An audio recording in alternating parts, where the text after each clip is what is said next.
So we're gonna go over the Hoyer lift. Now, there is an on-off button to turn it on, and then you're going to find your up and down arrows. That's pretty much all of your basic controls. This black knob here is going to widen and narrow the base as needed to get around the different equipment that your patient may be in. In terms of the sling, there is the rounded part on top is going to be by their head, and the long tails is going to be by their feet. The part that has the handles to it is going to be away from your patient, and we're going to be using those in a little bit later through the transfer that we'll explain.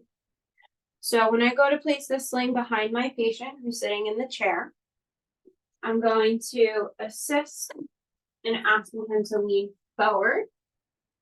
This way I can take the sling and kind of stuff this behind him.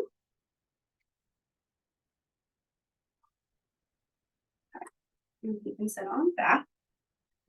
I'm going to take these leg pieces and they're going to come underneath his leg here.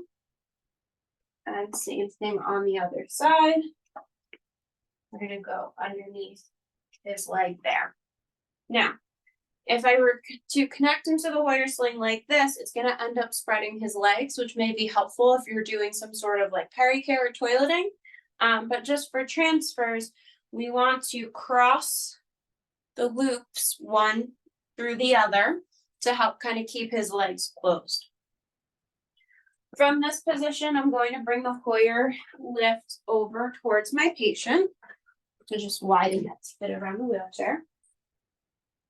I'm being cautious that I don't bump his nose into the machine. Now, each of the straps here have a different color. There's a black loop, a green loop, and a maroon loop. Usually the maroon loops are what we use off the floor, but what we want is that we're having all four loops on the same color. Unless you want the patient to sit up a little upright, you can use black by his shoulders and green by his legs. So that's what I'm going to do here. I'm going to put black by his shoulders and hook green ones down by his legs. Now, my patient is all set up in the bed or in the sling. If I'm going to lift my patient up, I'm always going to want a second person here. Someone that's going to be able to control the lift while somebody's going to have a hand on those loops that I pointed out. Make sure your patient doesn't swing around or hit into anyone. When I go to lift him up, I'm actually not going to lock the Hoyer lift. I'm going to allow the gravity of his weight being lifted up to have the machine adjust itself so that it stays stable, and then allow it to have some of that movement. So I'm going to hit my up button. I'm going to ask my patient to keep his hands in his lap. If he has a catheter or anything, we can hook it right here on the sling, and then he'll be free to lift up.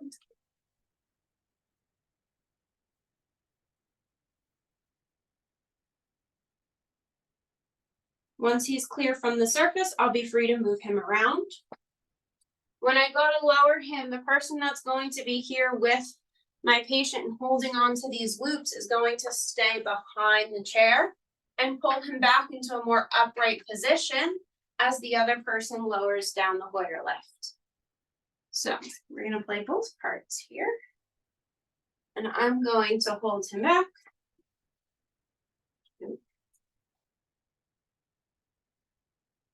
While lowering him down. As this lowers, the machine's going to slide back so that it doesn't hit him in the face.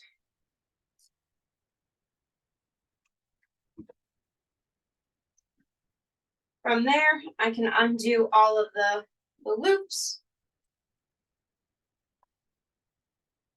and pull the machine away. But I'm never going to leave the sling underneath my patient.